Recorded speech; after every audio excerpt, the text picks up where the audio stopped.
بسم اللہ الرحمن الرحیم۔ آج کا میرا ٹاپک ہے کیا عالم بیداری میں رسول اکرم صلی اللہ علیہ وسلم کی زیارت ہو سکتی ہے۔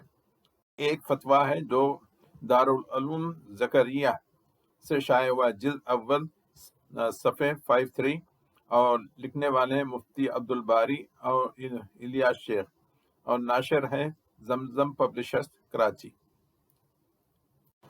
کسی نے سوال کیا، اگر رسول اکرم صلی اللہ علیہ وسلم کی زیارت عالم بیداری میں ہو سکتی ہے تو بریلوی لوگ جو آپ صلی اللہ علیہ وسلم کے لیے کرسی خالی رکھتے ہیں اور کہتے ہیں کہ آپ صلی اللہ علیہ وسلم اس پر تشریف لائے ہیں، تو ہمارے اکابر یعنی دیوبندی اس کی تردید کیوں کرتے ہیں؟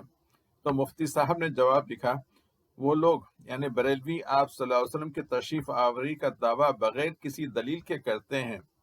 آپ صلی اللہ علیہ وسلم کو کوئی نہیں دیکھتا، اور وہ خواہ مخواہ کہتے ہیں کہ آپ صلی اللہ علیہ وسلم تشریف لا رہے ہیں، اور ہم دیوبندی ان اکابر کی بات کو تسلیم کرتے ہیں جنہوں نے آپ صلی اللہ علیہ وسلم کی زیارت کی تھی۔ یہ زیارت یا روح کے متشکل ہونے کے ساتھ یا روح مبارک جسد مثالی میں آ جاتی ہے۔ اس قسم کے بہت سارے واقعات کتابوں میں مذکور ہیں۔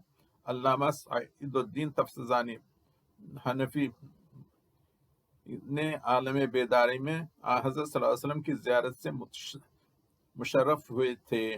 یہ مختصر یہ بریلوی بغیر کسی دلیل کے صرف گمان کرتے ہیں، اور دیوبندی اس دنیا میں رسول اکرم کے جسمانی آمد کے ممکن ہونے کے قائل ہیں۔ ایک دوسرا قصہ میں نے اشرف علی تھانوی کی کتاب جمال الاولیاء کے پیج نمبر 187 سے لیا ہے۔ اشرف علی تھانوی فرماتے ہیں، محمد ابو المواہب شاذلی بہت بڑے عارفین اور علماء عالمین میں سے ہیں۔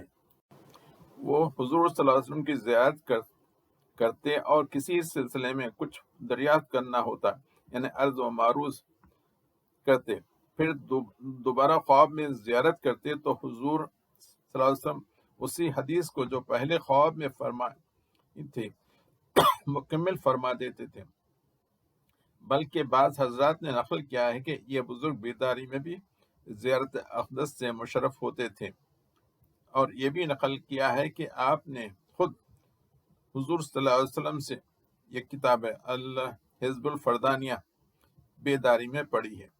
یہ واقعات تو ان کذابوں نے لکھ دی، مگر حقیقت یہ ہے کہ رسول اللہ علیہ وسلم کے انتقال کے بعد اس قسم کا کوئی واقعہ ہم کو صحابہ کرام اور امہات المومنین کی زندگی میں نہیں ملتا، نہ تابعین میں، نہ تبع تابعین میں۔ یہ سب جھوٹے قصے ہیں، کذابوں نے لکھ دیے ہیں۔ اللہ ان کذابوں سے ہماری حفاظت فرمائے۔